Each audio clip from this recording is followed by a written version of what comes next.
I've got quite a project going on. My 4000 micro quiet Onan generator, it still runs if you hold the start button, but if you release the start button it won't stay running, and it's not producing any electricity. So I guess it's got a fail safe to where if it's not producing electricity there's no reason for it to stay running, so it just shuts itself off. And this generator has got 1400 hours on it, and instead of spending a lot of money on this thing trying to diagnose it and fix it, I just ordered a new generator. It hadn't got here yet, but it'll probably be 3 or 4 weeks. And so what I'm going to do today is I'm going to start removing this generator. I've got my mandatory pink blanket down. You do have to use a pink blanket when you're working on a Manly generator, don't you? But I think what I'm going to do is after I get this out and we can still camp because we'll have a new generator, I'll take this case off of it and try to diagnose it where I can get to everything. And if the fix isn't too expensive, I'll go ahead and fix it and put it on Craigslist and, you know, see what I can get for it, because it ran good. It runs real good. This is the one that when I bought the RV, it had a intake rocker arm shaft off of it and it wouldn't run at all, and so we bought the RV with no generator, no operational generator. But I got that running last year, I guess about this time, and it's been running good ever since. And then all of a sudden one day I just went to start it and it runs as long as you hold the start button down. I've got all the power off right now, but anyway, come along with me as I remove this thing. Found a 5500 Onan, I guess it's a commercial. It's got the white case on Craigslist, and it was only supposed to have 80 something hours on it, and he only wanted $1,000 for it. So I contacted him and I couldn't get him to email me back, and I came and measured everything, and as far as I got plenty of width, and that one's taller, but I've got plenty of height. I just have to remove these brackets that it sits on. They're welded to the frame. I'd have to remove them and lower them some, but I thought it'd be pretty nice to have a 5500 instead of this 4000. That way if I ever needed a second rooftop air, it would handle it. But probably 10 minutes after I just placed my order for a brand new 4000, same as this one, he texted me back, said he still had it, but I'd already made up my mind and I'm just gonna go with this plan. That way there's no modifications required. This one probably get a little better fuel mileage. The other one's a twin cylinder, and I think this single AC cools this 30-foot motorhome. So far it's cooled it real good, so we'll just stick with what we got and go from there. Okay, I've got a positive and then the negative right here, and this is the plug that runs to the motorhome for 120 volt AC power. So I've got to take this one, and then this is probably for the remote start inside the motorhome. And then I've got of course the fuel line and the exhaust, and that may be about it. So let's Let's see if we can get some of that unhooked. As the positive side of this starter solenoid has 2 wires on it.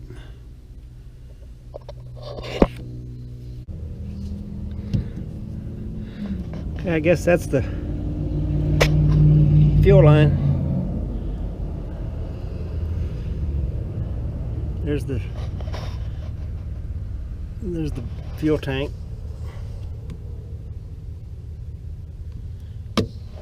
It's not a very big fuel line, but I guess it's a little small engine. So let me get that loose. I got the fuel line disconnected.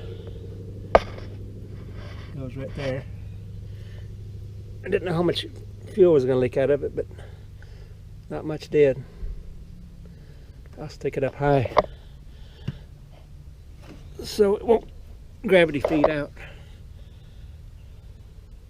Now I've got to figure out this goes to the plug, the 120 plug. I got to figure out where it goes inside here. Okay, I can't figure out how to get this control board out of here. Looks like it's mounted on a bracket. Maybe these 2 Torx screws here, maybe they hold the bracket in place. So I'll take them off and see what happens.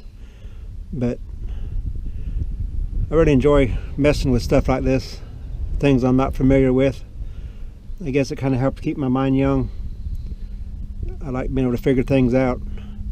I'm a Cummins diesel technician by trade, and you know, every once in a while you get one of them in that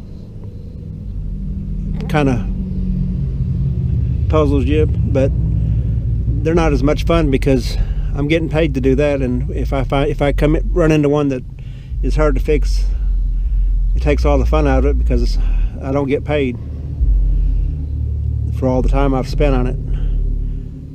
I work for a Dodge dealer, Ram dealer, and the way the warranty is set up is it pays so much to R&R a part, but it doesn't pay much to diagnose it. So if you get one that's real hard to diagnose, you've just wasted your day. And you might be able to get a little bit of diagnostics out of it, but not nearly what you've got in it. So I really enjoy working on these things that for myself, because I'm not on a time crunch and I'm not losing money. Hopefully I'm saving myself some money. And it's also a good thing that I don't mind working on them, and I enjoy working on them because I couldn't afford to pay someone else to work on it.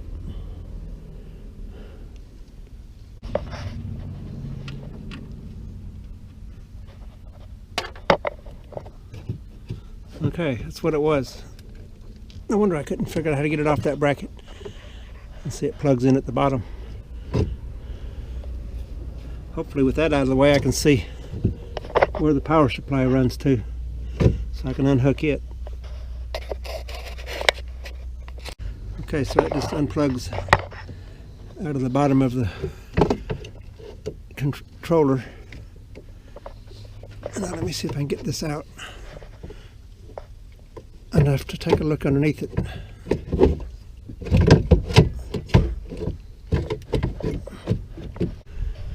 Okay, there's 3 wires in here running up to the plug-in on the coach. They all go to this ground except for one. And this one here runs and hooks into the circuit breaker right here next to the start button. Now I should be able to fish all that through that housing, and I believe that's all that has to come out. Also, there's the fuel pump. There's the fuel pump right there.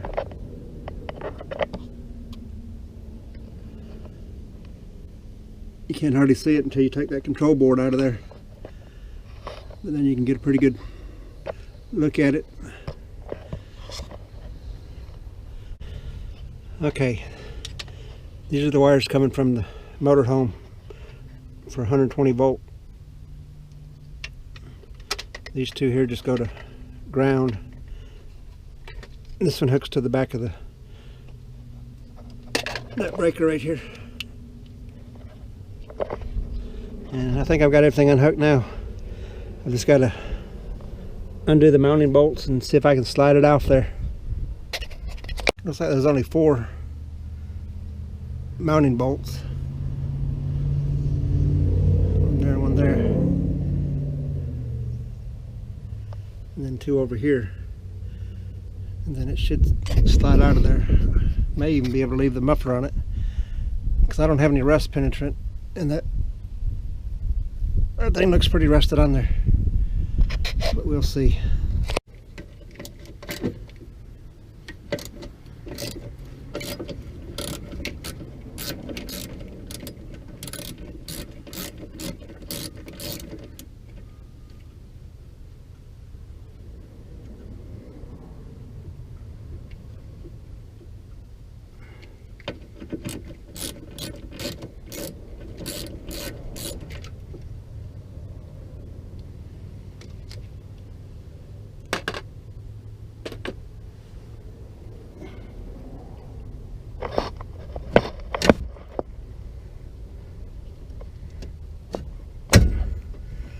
Yeah, it looks like it's all that's holding it.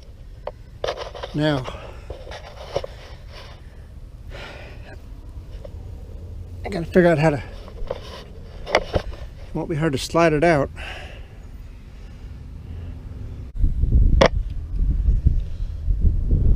So they got a drain in here to drain water from your muffler if you need to. That's all I can figure that would be. Okay, now this is going to get interesting. I need to try to find something that's about the same height as this opening that I can just slide it off onto. Because once I get it out here in the open, I think I could either get some help or work it to the ground without dropping it. So let me work on something and see what I come up with. Okay, this is what I've come up with. This ladder goes out into the field. I'm kind of limited on space because of this barbed wire fence. See, I've got it kind of balanced on there. I'm gonna have to take this door off, or take that strut loose so I can raise the door up some more. I think I'll go ahead and do that, because I'm pretty sure I'm going to have to. Okay, we got it out of there. I didn't film it because it was kind of a fiasco.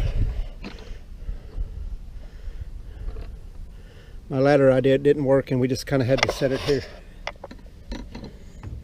on this lip and then slowly work it to the ground. I went and got my wife to help me because the generator end of that thing is heavy. The engine end isn't so bad. You got lots of room in there now. So now we just got to wait on the new one. Let me hook the strut back up.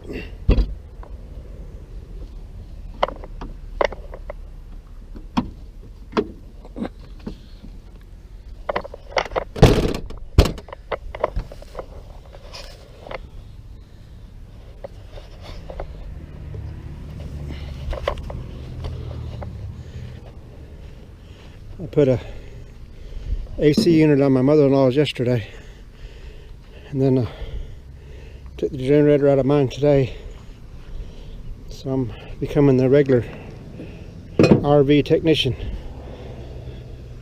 The only difference between me and an RV tech is they know what they're doing. I'm just winging it,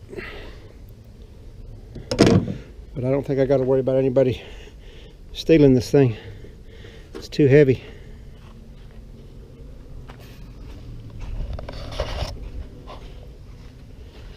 Close this gate.